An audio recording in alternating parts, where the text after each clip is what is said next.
പ്രതീക്ഷയുടെ ഒരു കണിക ഇപ്പോഴും ബാക്കിയുണ്ട്, അത് പറ്റിയിട്ടില്ല. കോഴിക്കോട് അർജുന്റെ കുടുംബത്തിൽ നിന്ന് പ്രിയപ്പെട്ടവർ പ്രതികരിക്കുമ്പോൾ അവരിലെ പ്രതീക്ഷ തന്നെയാണ് കേരളം മുഴുവൻ നിറയുന്നത്, ലോകമെമ്പാടുമുള്ള മലയാളികളിൽ നിറയുന്നത്. ആ പ്രതീക്ഷയിൽ അവൻ മടങ്ങി വരട്ടെ. അർജുൻ്റേത് എന്ന് സംശയിക്കുന്ന ലോറിയുടെ ലോഹഭാഗം കണ്ടെത്തിയെന്ന വിവരങ്ങൾ പുറത്തു വരുമ്പോൾ അഞ്ജു പാർവതി പ്രബീഷ് എഴുതിയ വരികൾ മനസ്സിനെ വല്ലാതെ സ്പർശിക്കുന്നു, മനസ്സിന് എനർജി തരുന്നു. കഴിഞ്ഞ ദിവസം വരെ നമുക്ക് തീർത്തും അന്യനായിരുന്ന ചിലർ എത്ര വേഗത്തിലാണ് നമുക്ക് ഏറ്റവും വേണ്ടപ്പെട്ടവരാണ് എന്ന് തോന്നി തുടങ്ങുന്നത് അല്ലേ?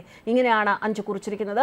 ഇന്നലെ വരെ ആര് എന്ന് അറിയാത്ത മനുഷ്യർ, അവർ ആപത്തിൽ അകപ്പെട്ടു എന്ന വാർത്ത വരുന്നത് മുതൽ അവർ നമ്മുടെ ആരെല്ലാമോ ആയി മാറുന്നു. ടിവിക്ക് മുന്നിൽ നിന്നും മാറാതെ ഓരോ നിമിഷവും അവരെക്കുറിച്ചുള്ള ആധിയും നോവുമായി വിങ്ങുന്ന മനസ്സ് പ്രാർത്ഥനകളിൽ മുഴുകുന്നു. ഉറങ്ങാൻ കിടന്നാലും ഉറക്കം വരാതെ അവർ സുരക്ഷിതരാണോ എന്ന അനിശ്ചിതാവസ്ഥയിൽ തിരിഞ്ഞും മറിഞ്ഞും കിടക്കുന്നു. ഇതേ അവസ്ഥയാണ് കഴിഞ്ഞ ദിവസങ്ങളിൽ കേരളത്തിൽ എല്ലാവർക്കും, മലയാളികൾ ഉള്ളിടത്ത് എല്ലാവർക്കും ഇതേ അവസ്ഥയാണ് കഴിഞ്ഞ ദിവസങ്ങളിൽ എല്ലാവരും കടന്നുപോയിക്കൊണ്ടിരിക്കുന്നത്. വെറുതെ എന്തിന് ഇത്തരം അധികഭാരം പേരെ ഇങ്ങനെ തീ തിന്നണമെന്ന് ചിന്തിച്ച് സ്വയം ശപിക്കുന്നു എന്നും അഞ്ചു കുറിക്കുന്നു. വല്ലാത്തൊരു അവസ്ഥയാണ് ഈ പീഡ.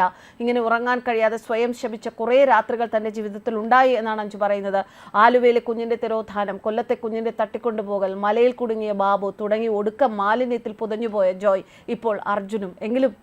എങ്കിലും ഇന്നും വല്ലാതെ ഹോണ്ട് ചെയ്യുന്ന, ഓർക്കുമ്പോൾ തന്നെ ഹൃദയം നീറിപ്പുകയുന്ന ഒരു മുഖമുണ്ട്. അത് അട്ടപ്പാടി മധുവിൻ്റെ മുഖമാണ്. ഒപ്പം എന്നെ എന്തിനിങ്ങനെ തല്ലുന്നു എന്ന ദൈന്യത നിറച്ച ആക്കണകളും. ഇങ്ങനെ അഞ്ജു പാർവതി പ്രബീഷ് കുറിക്കുമ്പോൾ കർണാടകയിൽ നിന്ന് വരുന്ന വാക്കുകൾ പ്രതീക്ഷയുടെ വാക്കുകൾ തന്നെയാണ്, വാർത്തകൾ തന്നെയാണ്. കേരളത്തിൽ നിന്ന് ധാരാളം സന്നദ്ധ പ്രവർത്തകർ അർജുനെ കിട്ടുന്നതിന് വേണ്ടി അവിടെ എത്തിയിട്ടുണ്ട്. എന്തായാലും അർജുൻ്റെ വാഹനത്തിൻ്റെതെന്ന് സംശയിക്കുന്ന ലോഹഭാഗം കണ്ടെത്തിയിട്ടുണ്ട്. അവിടെ വലിയ ആഴത്തിൽ തിരച്ചിൽ നടത്തിക്കൊണ്ടിരിക്കുകയാണ്. ഈ അവസരത്തിൽ മറ്റൊരു പ്രതികരണം സോഷ്യൽ മീഡിയ വല്ലാതെ കർണാടക സർക്കാരിനെതിരെ പ്രതികരിക്കുന്നുണ്ട്, രൂക്ഷമായി വിമർശിക്കുന്നുണ്ട്. അതിനിടയിൽ ഒരു വാർത്ത, ഒരു കുറിപ്പ് വരുന്നത് വായിക്കാം. കേരളത്തിൽ നിന്ന് 50 ടിപ്പറും 25 JCBയും അതിർത്തി കടത്തി കർണാടകയിൽ എത്തിക്കുക, അതിന്റെ താമസമേ ആവശ്യമുള്ളൂ, എത്തിച്ചാൽ അർജുന്റെ ലോറി കണ്ടെത്താവുന്നതേ ഉള്ളൂ എന്ന് നിർമ്മാതാവ് റെയ്സൻ കല്ലടയിൽ തോമസ് പറയുന്നു. സമൂഹ മാധ്യമങ്ങളിലൂടെ നടത്തിയ പ്രതികരണത്തിലായിരുന്നു റെയ്സൻ തന്റെ അഭിപ്രായം ഇങ്ങനെ പങ്കുവച്ചത്.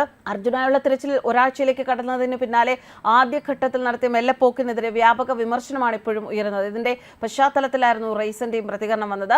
ആദ്യഘട്ടത്തിൽ അർജുന്റെ ലോറി കണ്ടെത്താൻ 2 JCBകൾ മാത്രമായിരുന്നു മണ്ണ് മാറ്റാനുണ്ടായിരുന്നത്. 4-ാം ദിവസം കേരളത്തിലെ മാധ്യമങ്ങൾ ഈ വിഷയം ഉയർത്തി കാണിച്ചതിന് പിന്നാലെയാണ് കൂടുതൽ JCBകൾ സ്ഥലത്തെത്തിച്ച് മണ്ണ് നീക്കാനുള്ള പ്രവർത്തനങ്ങൾ ഊർജിതമാക്കിയത്. കർണാടക സർക്കാർ രക്ഷാപ്രവർത്തനത്തിൽ പരാജയപ്പെട്ടതിന് പിന്നാലെയാണ് സൈന്യം രംഗത്തിറങ്ങിയത്. കഴിഞ്ഞ ദിവസം പ്രതിഷേധവുമായി ലോറി അസോസിയേഷനും രംഗത്ത് വന്നിരുന്നു. ലോറി കണ്ടെത്താൻ ഇനിയും വൈകിയാൽ സംസ്ഥാനത്തെ എല്ലാ ലോറികളും സംഭവ സ്ഥലത്ത് എത്തിക്കുമെന്നും പ്രതിഷേധം നടത്തുമെന്നും ബംഗളൂരുവിലെ ലോറി അസോസിയേഷൻ പ്രസിഡന്റ് ഷൺമുഖപ്പ മുന്നറിയിപ്പ് നൽകിയിരുന്നു. അതിന് പിന്നാലെ രക്ഷാപ്രവർത്തനത്തിൽ പങ്കെടുക്കാൻ സന്നദ്ധത പ്രകടിപ്പിച്ച് ഷൺമുഖപ്പയുടെ നേതൃത്വത്തിൽ തന്നെ ലോറി ഡ്രൈവർമാരും ഇന്ന് സ്ഥലത്തെത്തിയിട്ടുണ്ട്. കേരളത്തിൽ മീനുമായി എത്തുന്ന ഡ്രൈവർമാർ ഉൾപ്പെടെ 100-ലേറെ പേരാണ് ഇവിടെ എത്തിച്ചേർന്നിട്ടുള്ളത്. എന്നാൽ തിരച്ചിൽ സൈന്യത്തിന്റെ നേതൃത്വത്തിലായതിനാൽ അപകട സ്ഥലത്തേക്ക് ഇവർക്ക് കടക്കാനാകില്ല. എവിടെയാണ് മലയാളിയുടെ ഒരു കൂട്ടായ്മ കാണുന്നത്? എന്തായാലും ആ കൂട്ടായ്മയ്ക്കും ആ ഒത്തുനിൽപ്പിനും ആ ചേർത്ത് നിൽപ്പിനുമൊക്കെ ഒരു ഫലം അർജുന് ജീവനോടെ തന്നെ തിരിച്ചു കിട്ടും എന്ന പ്രതീക്ഷയിൽ തന്നെയാണ് ഇപ്പോൾ എല്ലാവരും. അങ്ങനെ തന്നെ ഉണ്ടാകട്ടെ. ഏതാനും മണിക്കൂറുകൾക്കുള്ളിൽ കാര്യങ്ങൾ അറിയാമെന്നാണ് അവിടെ നിന്ന് ലഭിക്കുന്ന വിവരങ്ങൾ. നല്ലൊരു വാർത്തയ്ക്കാണ് നമുക്ക് എല്ലാവർക്കും കാത്തിരിക്കാം പ്രാർത്ഥനയോടെ. ന്യൂസ് ഡെസ്ക് കർമ്മ ന്യൂസ്.